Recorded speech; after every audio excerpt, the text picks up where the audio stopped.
Hər kəsə salam. Bu gün qaldıqca bayatlamayın döymə xəmirdən soba pirajkisi hazırlayıram. Xəmir üçün əvvəlcə qaba 6 stəkan ələnmiş un əlavə edirəm.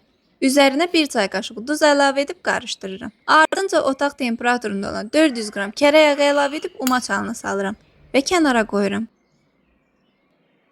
300 qram xamanın üzərinə 2 yumurta sarısı və 1 paket qabartma tozu əlavə edib tam qarışana qədər qarışdırıram. Sonra umacın ortasına oyuq açıram və bu qarışımı ora əlavə edib xəmir yoğururam. Xəmir biraz yumşaq olduğu üçün 1 yemək qaşığı un əlavə edib yenidən yoğururam. Xəmir yumşaq alınacaq, narahat olmayın. Üzərini streçləyib soyuducuda 1 saat yarım gözlədirəm. Bu müddətdə çiliyi hazırlayıram. Qaynatdığım kartofun üzərinə duz, istiot əlavə edib püre halına salıram. Sonra qovurduğum 1 ədəd soğanı da əlavə edib qarışdırıram və kənara qoyuram. Xəmir hazırdır. Əvvəlcə xəmiri 4 hissəyə bölürəm. Sonra hər hissəni 40 qramlıq kündələrə bölüb üzərini streçləyirəm. İlk kündədən başlayaraq yayıram. İçliyi əlavə edib bükürəm.